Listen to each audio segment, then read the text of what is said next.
welcome to Asking Tough Questions in Self-Care by Sally Ellis Fletcher. She is a PhD, RN, MSN, FNAP, and she currently serves as the Associate Dean for Students at UMKC and the School of Nursing and Health Studies. She has taught or served in a clinical capacity in private, public, urban, and rural organizations. Her practice areas include nursing education, DE&I, multiculturalism, entrepreneurship in nursing, mentoring, and humanitarianism. She asked me not to read this entire thing, so I will not. I will turn it over to Dr. Ellis Fletcher right now. Sally. To Sally right now. Thank you. Sure, welcome everybody. This is an interactive, so any questions that you have either in the chat, hello, or in the room, please stop me. I'm pretty fluid and I can jump around and go back and forth. Okay. So I do want to start with this. Research is really grand, though that is not my primary choice for my career. I really like research and I use it every day. It's the reason why I wanted to go get a PhD. And we'll talk a little bit more about that PhD in a minute, but I do think research is very grand. With the caveat that you must ask the tough questions. And I will repeat things 3 times because I want us to think about it. It's really grand if we ask the tough questions.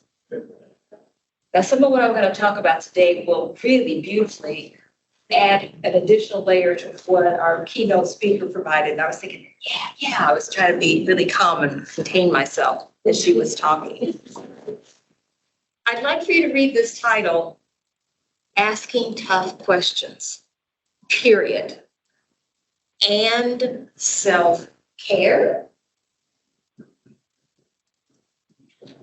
These are the objectives. We've got to give you objectives. Okay, so this is what we're going to look at and do.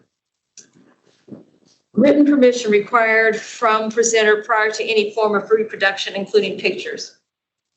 This is the outcome of me not asking tough questions and having been burnt. So now I put this on every PowerPoint. It's usually at the bottom. You should see it there. I also will put it here. You do what you want. This is my intellectual property. Data supports that for every hour that we present, we have spent easily 6 to 8 hours in preparation, depending upon the topic and how familiar we are with it, and depending upon what has changed. I have a friend who's doing a lot currently with AI that is changing every hour, if not more frequent. So every time they go to present, they almost are starting from scratch. They got to get back into the internet, and they're looking at this, looking at that. And last week, I'm not going to try to remember the name of it. One AI program was called this, and it had merged within 48 hours. They had to go back in and rechange the slide deck. So you got to take all that into account. That's your intellectual property. Be proud of it. Own it. How did I get to be here? I want you to know I do know what I'm talking about. And longevity does help, but I'm a professional registered nurse for 40 plus years. I classify myself as a possibility developer. What does that mean? I love people. I really do. I don't care if you're puking on my feet. Okay. I went to Jazzu one year and somebody had too much to drink and I was looking all cute. And this person turned around. Okay, those were those shoes. Thank you. So I still love that person. Still love that person. Don't care what role you're in, how sick you are, because I am a registered nurse, or you're a student who is telling me I don't know what I'm talking about. How dare I tell them that they were not meeting today's objectives? I still love you. And that's a true story. I've had students tell me that to my face. Okay. So that's me. I've got my education credentials. I did go to University of Rochester, New York, which is an R1 university. So research was really grained well into my head. I did my dissertation on nurse faculty and students' behavioral intentions and perceptions toward entrepreneurship in nursing. And after I defended my dissertation and we were celebrating, my chair came over to me and said, I can tell you this now. I never had the heart to tell you sooner.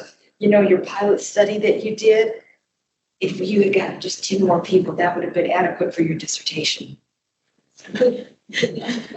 Yeah, fun stuff, right? I did like him, still love him, he's a great guy. Okay. Had to create my own survey, had to send it out, and I did it right at the time, not knowingly, when online surveys were going out.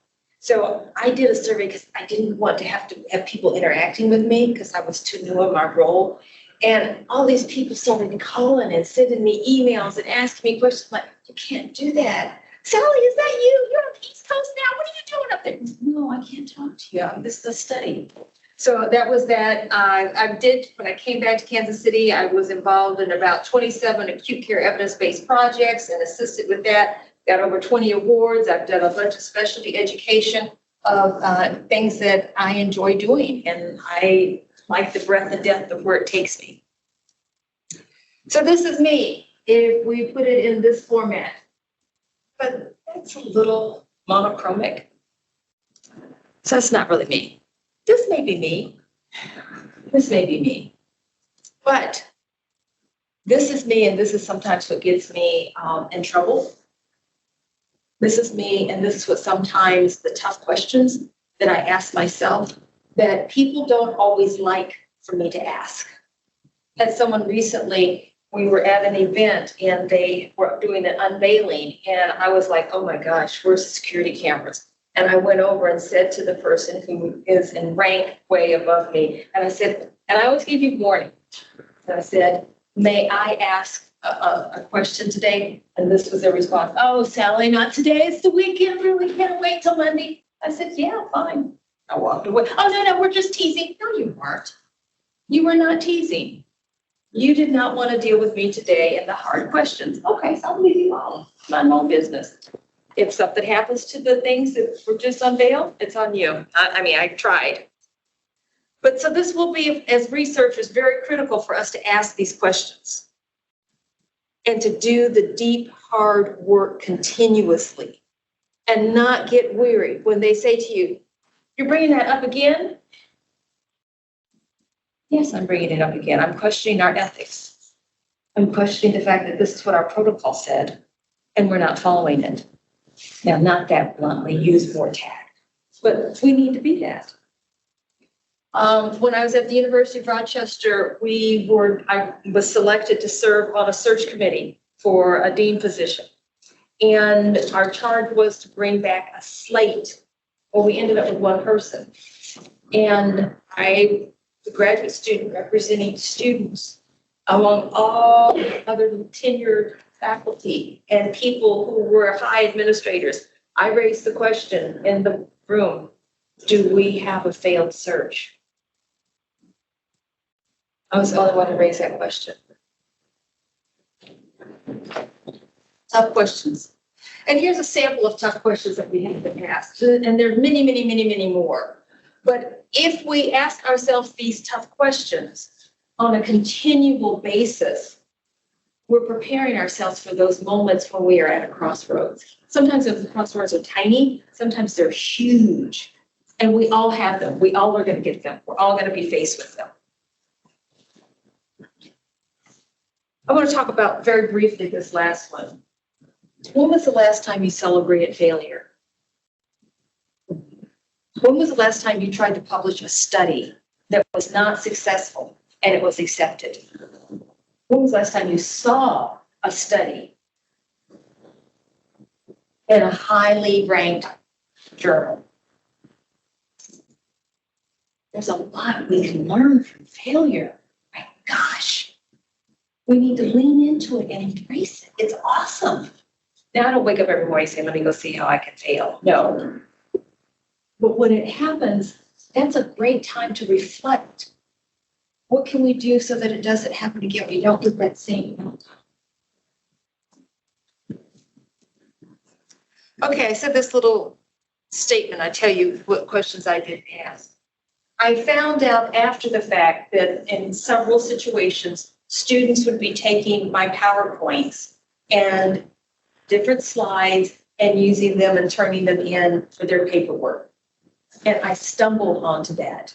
And we all know that as plagiarism 101. Exactly. I found out when I had done one of my specialty things and I came back where I was employed and presented a program and presented it to the appropriate person, which happened to be a dean type role.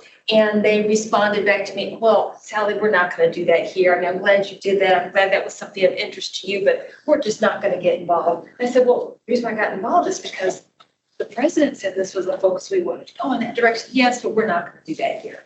I mean, nursing is sucking to death. Oh, okay. Well, unknowing to me, within the next 6 months, I had an invitation to go work somewhere else and to do that. And so I did that. And it did take me out of state. I was online looking for something and I saw the person's name, former dean's name. And I'm thinking, oh, what they do? I'm excited to see what they've done, Kansas City. Oh.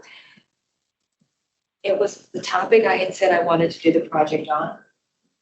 It was some of the exact same data and a couple of similar slides because it was at a conference that they had presented on.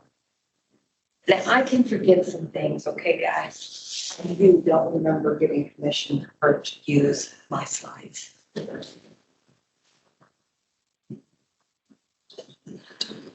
I can't stop people from doing this. I can't stop people from taking pictures. But this is the result of learning something the hard way.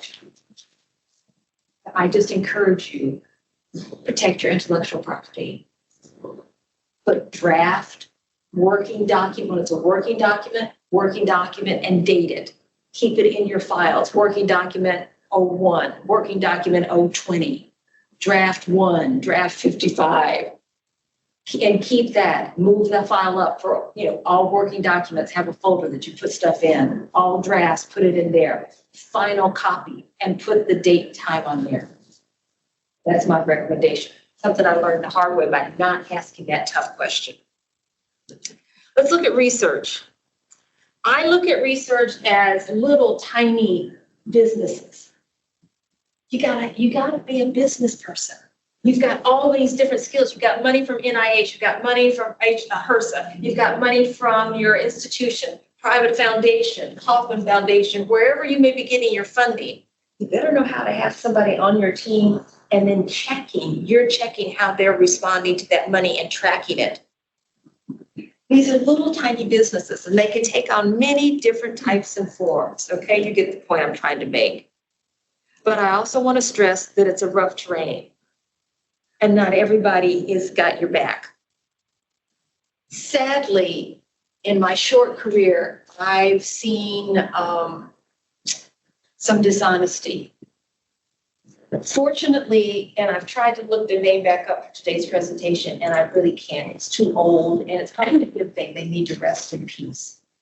I was familiar, did not work with them, but was very familiar and had talked with them and was even considering them on my radar as a potential mentor.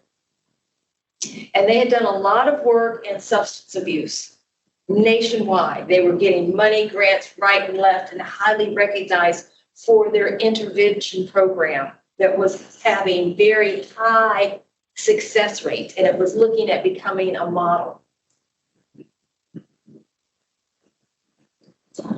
They were hiring actors to do the research. It was a behavioral study and they were videotaping it and they were actors.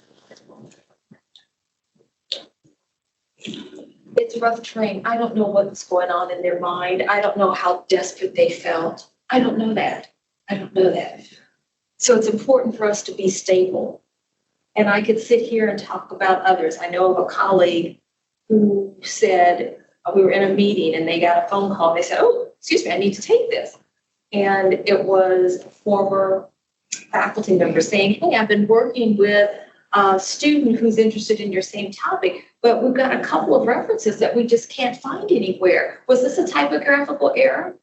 And they shared with me, gee, I made a bug.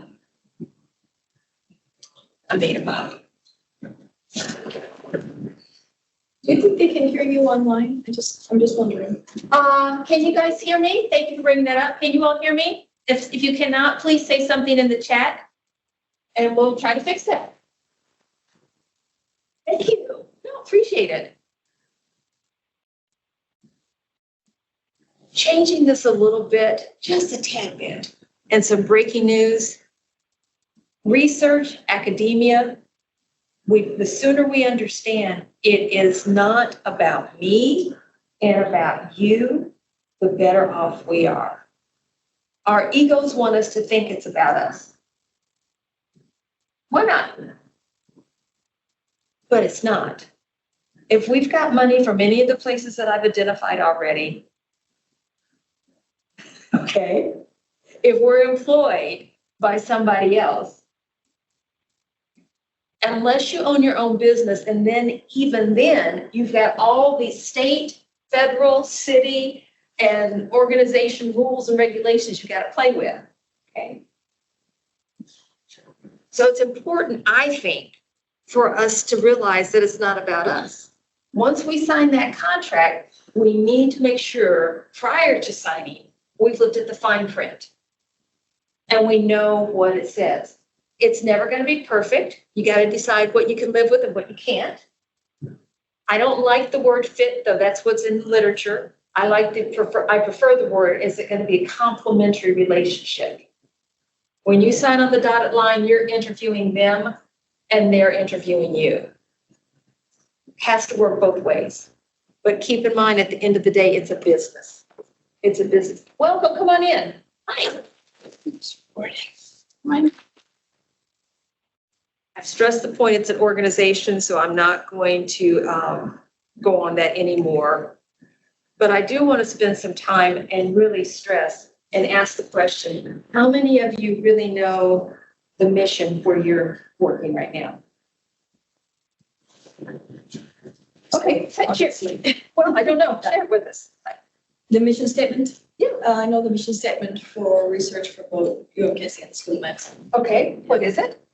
It's long. Okay, so the mission statement is to promote academic success through innovation, peer mentoring, mentored research projects, professional development, to increase the research portfolio of the School of Medicine or UMKC by promoting faculty success for grant and publication research, to produce an environment of inclusiveness and diversity in research by recruiting faculty, set faculty and set students, to increase the number of students from diverse backgrounds that engage in research by providing innovative. And you've got it to School of Medicine right now.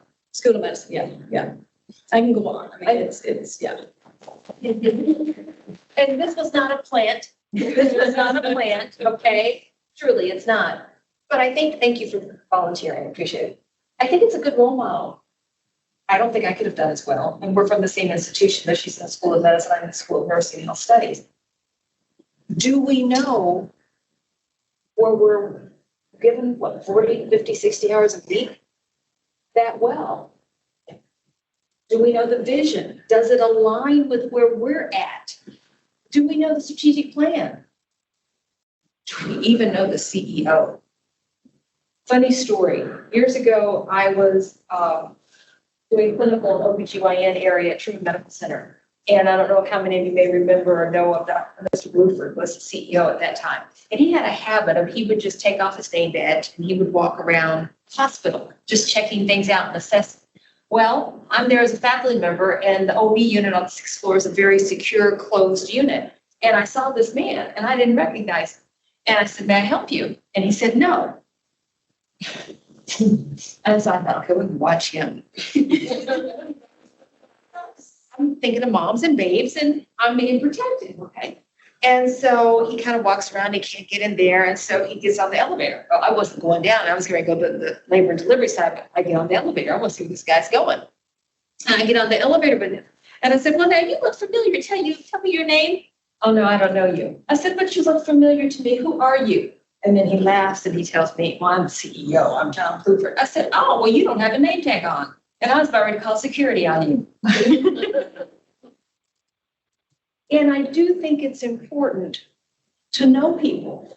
You know, now that's, it's funny, it's comical, he laughed. He never stopped telling that story as to whenever I'd be in a situation and he was there. But I think it's important to know your organization. Know what's going on. And do you still align? And if it's not, you're not still in alignment, it's okay. It's okay. This one's harder, especially when you're coming in as a new person. There's what's on paper, and then there's what's practiced. And there can be internal forces that inhibit what's being practiced on paper in reality, and there can be external forces that can inhibit what the organization says on paper, and you've got to figure out both. So if you're going new into a situation, this requires you to do some heavy-duty homework. Google, read, get the newspaper out, online or the old copy if there's any still left, and figure out what's going on. Ask questions. It's hard work, but ask questions. That's why it's called job searching. The other piece that's really, really challenging are the subcultures. Now, if you'll pardon me for a minute to use a clinical example, how many of you may know that if you're doing research in the oncology department, you may or may not talk to the research that's going on in OB-GYN? Okay, I'm doing oncology, but y'all may not be talking to each other, okay? And there may be some biases, prejudices, and stereotypes that exist between each other, and there's no bridge. That's hard.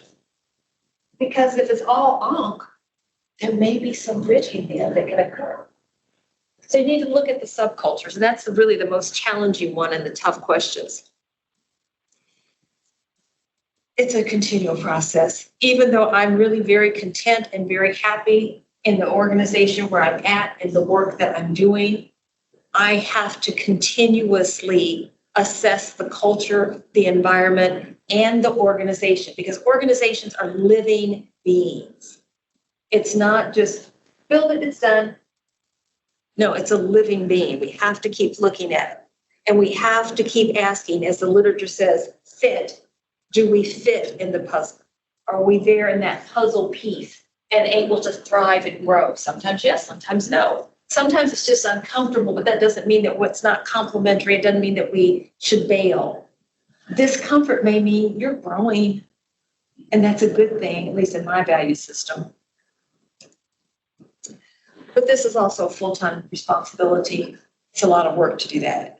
So what I challenge you with is start small, get in the habit of doing it day by day, asking those tough questions, and then it becomes automatic. I think it's important for new individuals to always remember, and I think it's important for those of us who are both very seasoned. The best time to transition is when you don't need to. Now, what that does mean, and this is not a time to do financial planning, it also means you don't put all your financial planning in your organization. Get a good financial planner, one that you really trust, and start learning that piece. How many of you learned that in your doctoral programs back in the day? Financial planning for yourself. Look at all the hands going up. Look at each other. For those of you in chat, there are no hands that are going up except mine. And I think the only reason my hand's going up is because I was interested in entrepreneurship. And so I took some business classes. This is critical. No organization is going to be perfect. And if it is, and we go there, it's no longer perfect because we're not perfect. But we often think, grass is always greener. It may be for a short while, but then again, it may not be. Another hard truth, tough question. Every last one of us, including me, I've got 9 fingers, 10 toes pointing back this way. Every last one of us can be replaced. It's a hard reality. Every last one of us can be replaced. And I think from my lens, from my value system, once I really got that, and I keep reminding myself of that, I have such freedom. I have freedom once I realize that I can be replaced. I have freedom to ask those tough questions.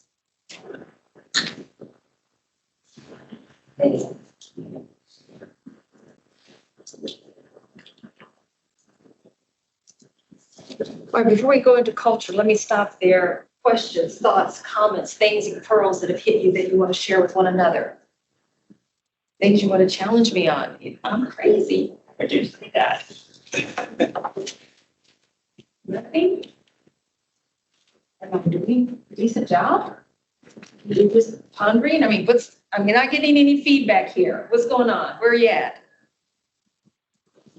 Just speak up. Why do you feel as though being replaceable makes you have more freedom? Because I guess when I hear that, it makes me feel like I have like less freedom. Mm-hmm. So I'm curious as to your take on that. Thanks for asking that question. From my value system, when I realize I'm replaceable, I feel I have more freedom. If I'm on a research team and I think, this would be a better idea if we made this red because they would stand out and not blend in. But we've been doing black for so long. Gee, if I ask the question to change this to red, they may fire me. Gosh, then I'd be replaced. When you realize you can be replaced, you're not as afraid to say, let's change that. Let's go this direction. Have we thought about this idea? We've been trying to do this study in this direction. What about looking at the work that's been done by whoever? So they fire you. I read the tea leaves in an organization and they wanted to go in a different direction. And I thought, no, wait a minute, they're going to go in a different direction. Are they going to keep the position that I'm in? That from a business perspective does not make sense to go in that direction and still pay me the salary that I have. How are they going to do that? So I began to watch and I began to get my things in order, as the old folks used to say. And I was working with a group of individuals and I began to tell each different group, now here's where this information is, here's where you need to take that. Here's this information here, here it is on your jump drive, this is the next steps that you need to take. And I began to offload. So if indeed they did terminate my position, the organization could still go because I wanted the organization to still go forward. I wanted people to be successful. I'm not hostile that they're getting rid of me because I realized that I was replaceable. I'm not hostile. I'm there and I'm doing a complementary position for the good of the organization. Remember that contract? It's a business. I signed on the dotted line. So I'm there for the good of the organization. And I get some bennies out of it too. They pay me and I get to do some other fun things that I enjoy. But my basis is there for that organization, that research team or wherever I'm at. So once I know that, I'm free to help you move forward. I can now invest in you. I want you to be successful. And I said to the person I reported to, I said, look, I see this is going on over here. How much longer y'all gonna keep me? I'd like to stay on, but if you're going to go in a different direction, okay. And he took her back and sat back in the chair, just like, oh no, let me get back to you at the end of the day. I said, okay.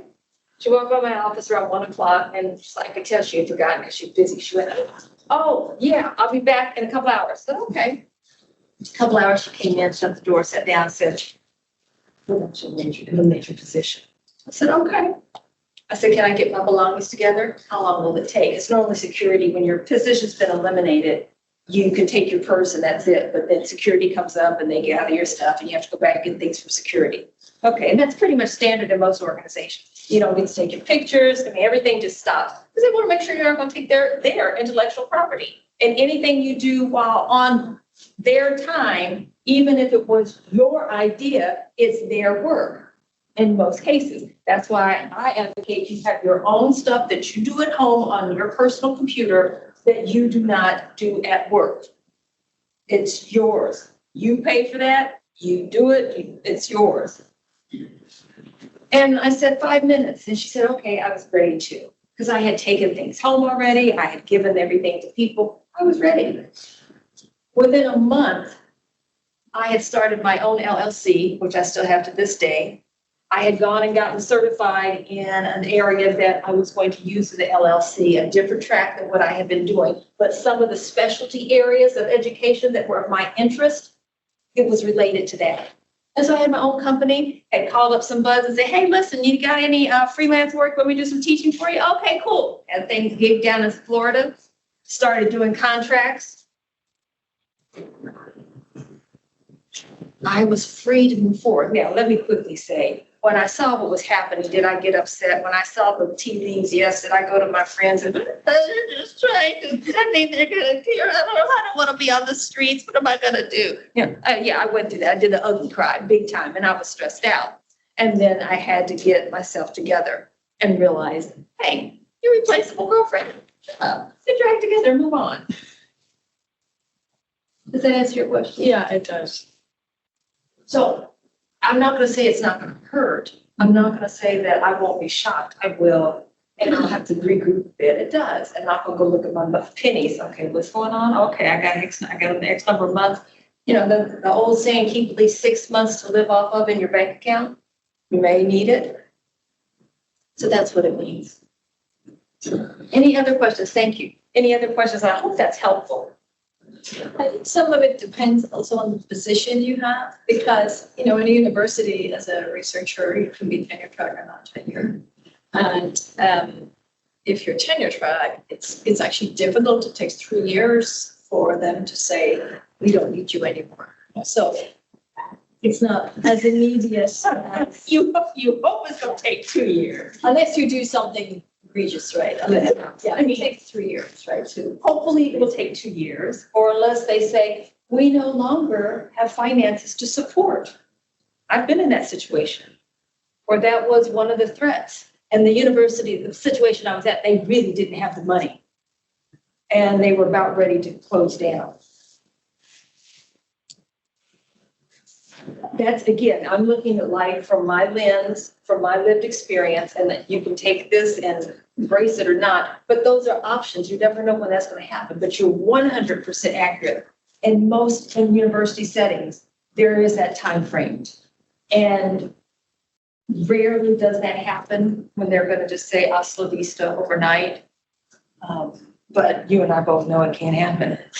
It can't. And as young professionals, I ask the tough questions and I present the tough situations because I want you to be able to navigate it with greater wisdom than perhaps the fumbles that I had to do going through. Nobody told me a lot of the stuff that I'm telling you. There were bits and pieces of it I got, but thank you. Appreciate that. Another thing, in the comment, you know, I'm replaceable. I think also it's really important to say, who can I replace? Because in situations where an organization or lab company has to replace somebody's, you know, suddenly for a specific reason, you should always ask yourself, is this something I can step into or help with or be aware of that situation? Excellent, excellent, excellent. Thank you for adding that. Thank you. Thank you. Any other questions or comments at this point? Please speak up. Okay, we'll move on. Culture. I want to talk a little bit about our peers.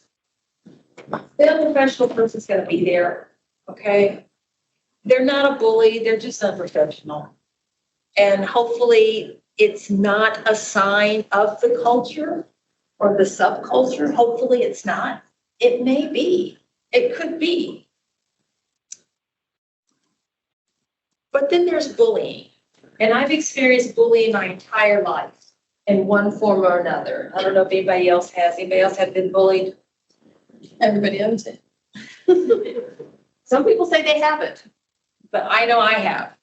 And it's an interesting experience. I did pull some information from Workplace Bullying Institute, and if their numbers are accurate, I draw your attention to how they came to these percentages. That's a lot of people. And even if it is 1,200 people that they surveyed, that's still a lot of people out of 1,200, percentage-wise. This is how they define bullying. And I will be honest, I knew how to recognize what I call a blatant bully that meets these descriptions. I knew how to do that. But I was in a situation not too long ago where I didn't recognize bullying. Is this bullying? So we have colleague 1, I have a project we can work on. Colleague 2 says, oh, it's okay, sounds like fun. Colleague 1 says, you need to do steps 1 through 5 of a 6-step process. And notice I don't have in there that colleague 2 has agreed to participate in the activity yet. They're just being told what to do. And colleague 2 knows their boundaries, knows their workload and what they can. And they said, I won't be able to fulfill that. My commitments are full, my plate's full. Colleague 1 goes to the Dean of Research or Academics and says that colleague 2 was bullying them. Could that happen? Has that happened to you? I see a couple of heads shaking. Yeah, this is real possibility. Who's the real bully? One. Yeah. This does happen. I've had it happen to me. It's like, okay. This is really a lot of manipulation, but manipulation is bullying, or an attempt at manipulation, shall I say. I am not a Twitter or X user. Yes. I was wondering, in that scenario, how do you curb colleague 1's behavior? Because it's a pattern, actually, that continues, Dean? Would answer that. So the question is, are you asking if you're person 2, or are you asking if you're the dean? Well, if you're colleague 2 and you've received it from colleague 1. Yeah, and then if you have to have a meeting with the dean and colleague 1, because they said that you were the bully, and how do you stop colleague 1 from continuing this behavior as a colleague 2? Or, yeah. Well, if you're the dean, right, you have to find out the source of why does colleague 1, what is the point at which colleague 1 is accusing colleague 2 of the bullying? Where is the evidence in what happened? What do you see as bullying? Why do you think that was bullying? Because reading this, obviously, I think most people would guess it's colleague 1 that we theoretically could say is bully, but maybe they're just somebody that wants to get something done, right? And it's all about interpretation. But I think, and then you talk to colleague 2 and get their side of the story, and then you bring both of them together. Yes. And have, say, colleague 1, why don't you explain why you thought you were being bullied, and colleague 2, what is your understanding of the situation, and have them work it out. That's what I do. Have them work it out? Yeah. 1 and 2? But, yeah, in your presence. Okay. So sometimes when you have 2 people that have a problem and you have them in the same room and they explain their understanding of the problem to each other, sometimes they have interpreted a situation differently. When they both talk about it then and they realize, oh, this is why this person behaved that way, because they thought it gives them a chance to explain the differences between the 2 of them. And then if it's something that obviously they don't agree on, then you can step in and make recommendations. If this were to happen again, I think this is the way it should be approached. There's also, thank you for letting me pick on you. This may be a typical behavior. And if leadership has been aware that this is an ongoing, and maybe there are other incidents, they will need to handle it. And that was why I really said Dean, because if this is a continual behavior that this individual is doing with multiple people within the organization or on the research team, you're not going to be able to fix it. You can't. So it's important to bring in your administration. Now, it can get convoluted depending upon relationships and money and all those kinds of things, how much money they're bringing in. But at the end of the day, if this is actually what's happening, if you know your boundaries and what you can take on, you got to stick with your boundaries unless you're being told by the organization or leadership, no, you need to do this project. It could be that there's something that fumbled in the communication process. But if indeed this person is a bully and this is how they work at that manipulative level, you got to just take it and know and go on with it. And if you have the luxury to not be in their presence, great. Sometimes you don't have that luxury. And then you have to just, constantly keep your boundaries and do what you need to do. Maybe you do have to finish out this project and then you don't take on any more again. So there's a lot of dynamics, and that's kind of what I really glad you're thinking about. It's not a black and white answer. There are multiple layers to it. Thank you for raising questions. Thank you for allowing me to pull you in. Okay, this little example that I have, I'm not a Twitter person, but I really just kind of got excited about this little picture of showing bullying, because I think it's important to realize, are you a pawn? Are you a knight where you're going to go fight? Are you a bishop? Are you a king or a queen? And most of us are going to be almost every one of the pieces on the chessboard at some point in time in our career. Most of us will. And it's okay to be a pawn, depending on what it's a pawn for. It may not be something you want to be a pawn for. So it's just important to look at that. This is information from the Joint Commission about bullying. It has no place in the healthcare setting, but it does exist. And it does exist for nurses. The numbers are kind of upsetting from my perspective. So a few years ago, I was in a particular situation, and I happen to have a habit that when things aren't going right, I start to look to see what the literature says. And in that particular situation, I went to the literature, and I started finding information about bullying. And I thought, well, this one I'm seeing, though, is not pure yelling and screaming. I've had supervisors who've yelled and screamed, who've gotten up when they didn't get their way and cried and stormed out of a room, and you're like, really? I've seen that, but this is not what I was seeing. This was very subtle, very sophisticated, very slick. And it was in the literature. It was in the literature. And I just raised this is a whole discussion, but I raised this for us to be aware that it may not always be you, and you may not be hallucinating. It may just be how that person has grown and developed and how they figured out how they get things done in their way to bully other folks in a very sophisticated form. This is from a study, and I just want to share some of the comments for us to just briefly look at. I think the biggest one, and I'm going to direct this to females, is that oftentimes when females say that something sounds like bullying, the supervisor may say back, oh, well, you know how women are. Don't be so thin-skinned. Come on, they'll just need to toughen up a little bit. They joke like that. They're just a little crass. Listen to what's being said and take notes of it. At the end of the day, whether it's subtle, whether it's sophisticated, whether it's manipulated, it's bullying. Go back to your mission, your vision, your strategic plan, and that's your foundation.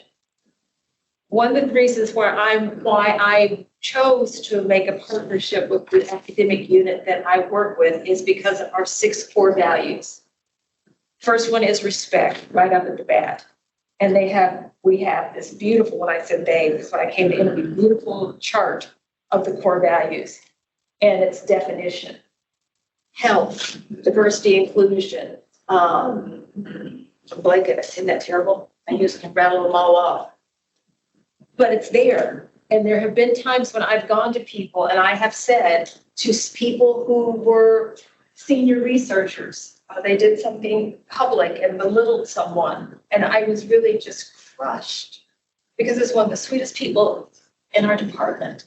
And they just belittled them in front of everybody because the technology wasn't working. I was just like, oh no. So after the meeting, I went to the person who was belittled and I apologized. And they said, you didn't do anything, Sally. I said, no, I did. I was there, so I'm part of the problem. I'm sorry that happened to you. I'm going to say something. They said, no. I said, Thank you. I went to the dean. I said, this is what happened. I'm going to say something. I went to their person and report, which was the Associate Dean for Academics. And I said, this is what happened. I'm going to go say something to them. Just letting you all know I have to say something. Now, I didn't go in there. No. I went in there and I said, ma'am, is now a good time? And I went to their office. May I talk to you? They said, yes. I pulled out a chair and I sat down. I didn't want any power differential. I wanted to talk to them as a human to human. And I said, I just wanted to share. I was uncomfortable in the situation that occurred in the meeting. What do you mean? I said, I thought I heard you make this comment. Oh, yeah, they never do it right. They have time. I've tried to show them. They don't have it. I said, okay, I was uncomfortable. And our core value of respect, I don't think was being honored. And I'm not comfortable with that. I respect you more. I think you're far kinder and nicer than to respond. And I just needed to say that value to be upheld. Now, that's my style. You would probably have a different style to handle that. But for me, the core values of the institution gave me the strength and the framework to say something. Yes. How was that received? They were taken back. They got a little puffy. They tried to justify their action by saying, well, that she never does it this way and that way. But I think we ended the conversation friendly. And I thanked them for listening to me, and I left. As far as I was concerned, it was done. And it's a great example to share and pass on.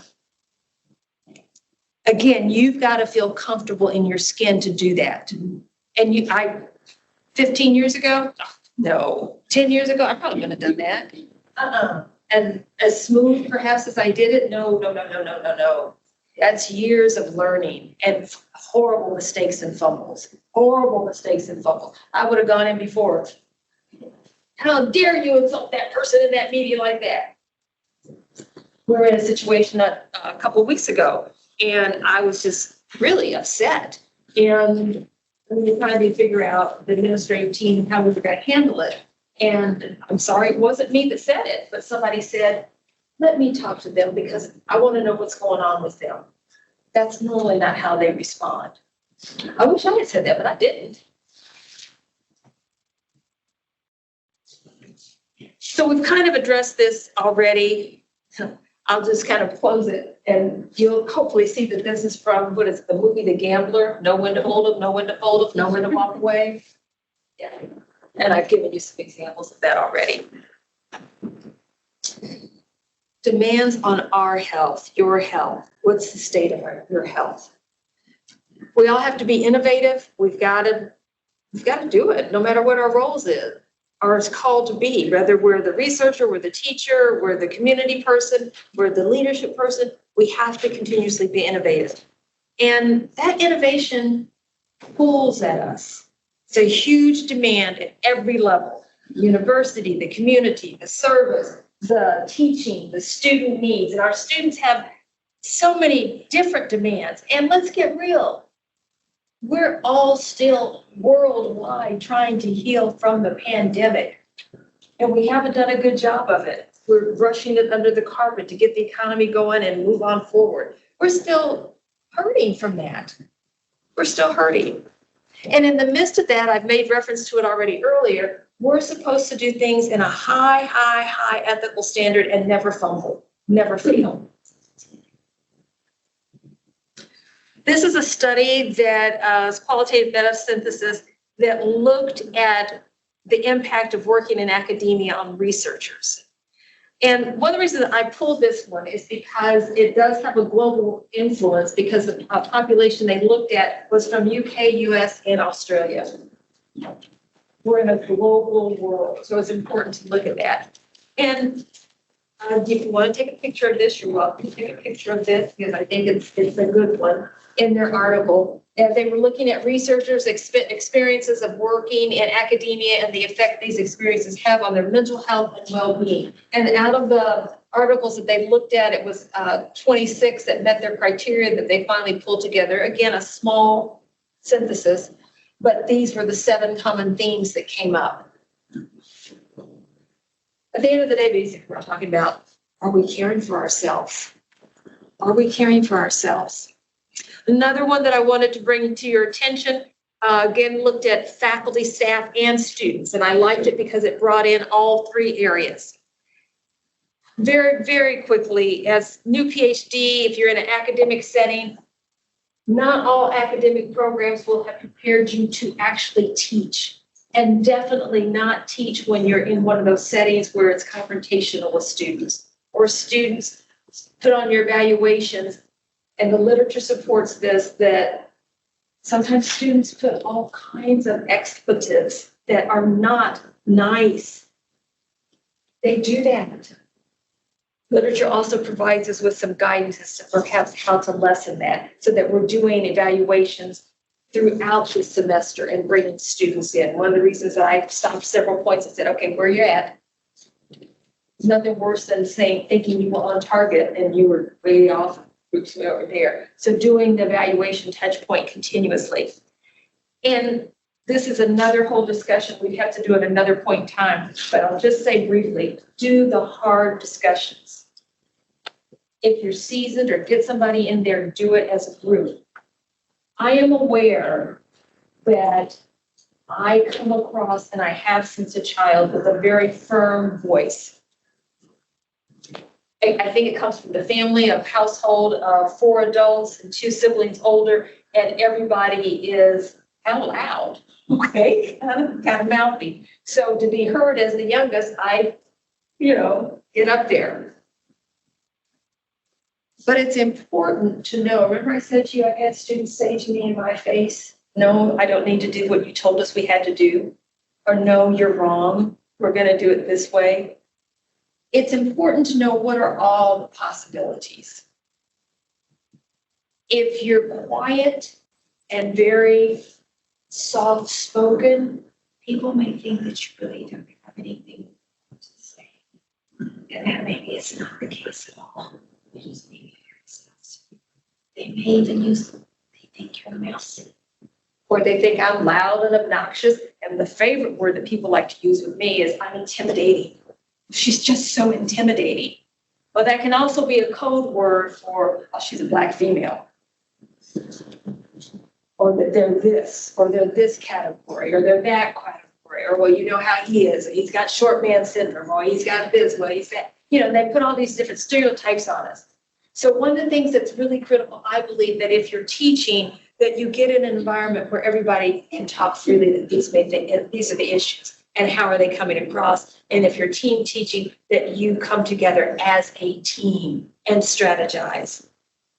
Unfortunately, I do know of situations where team members have taken and changed grades after the lead teacher said, this is the grade the student earned. And another faculty member said, well, no, they need this grade to keep going. I've seen it happen. This is just part of this study that I was talking about where they look at health professionals and the different demands on mental health and well-being. Ask yourself and look around. Do you guys in your team, if you're on a research team or if you're an academic unit, do you take lunch? Do you go to the bathroom when you need to go? Or do you put it off?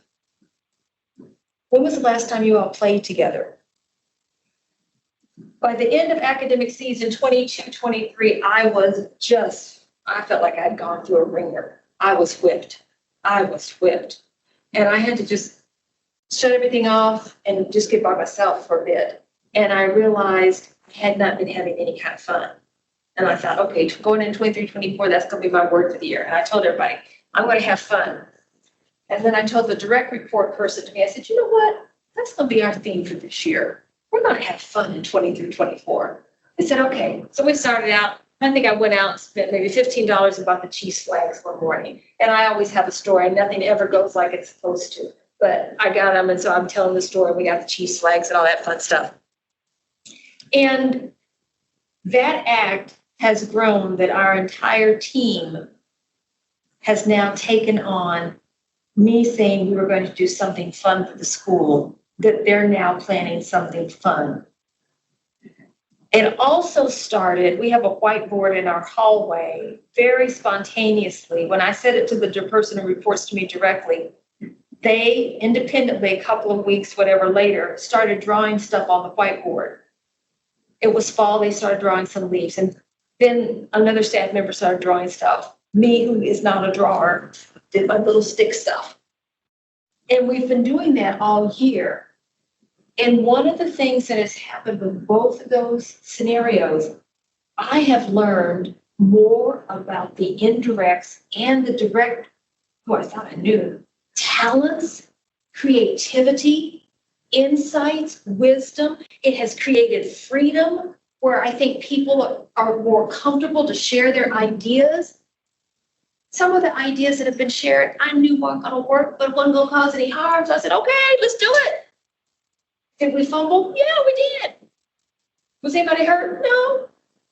Okay, what do we do better next time? Yeah, that didn't work. Let's try this. But people are feeling good.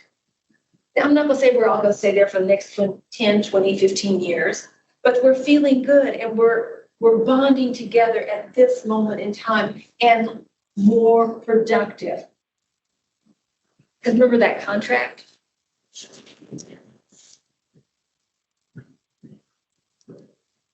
I'm going to skip that for now. The picture of the political is are they adversarial? You need to know that sometimes in your team you're adversarial. I encourage you to ask the tough questions of yourself. Put them in buckets. These are just sample. You may have different buckets. Know your priorities. Know yourself. Be balanced. Embrace failure. Look for trusted colleagues. Don't be afraid to go to someone and after you've assessed them, you think that they are trustworthy. Ask them, can you keep confidence, or are you going to go run to your superior or go run to mine? Ask them point blank. And then test them in something small. That's just one technique.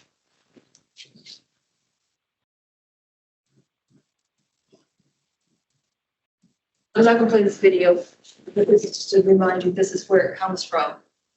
And this is another reason why I say that we're replaceable, because it is part of a circle of life that we're going through. It's a circle of an organization. An organization is a living being. And so there is a circle that the organization is going to go through, and it's okay. I don't know for a fact, I'm on this journey just like you are. The sooner we realize that, yeah, we can be replaced. We can look for replacements. There's a certain weight that's lifted off, that we can be more productive. We can try to meet not all those demands that were on that slide that had everything on there, but we can perhaps meet them more effectively. You're welcome to reach out and contact me if you have questions, concerns you want to talk about. You can contact me at UMKC School of Nursing and Health Studies. Just remind me where I know you from. And if there's any last minute questions, I'll entertain them. I hope this has given you an opportunity to have at least one little nugget to take with you. Questions? Okay, thank you. Go get lunch. Thank you. Thank you. Thank you. See you for lunch.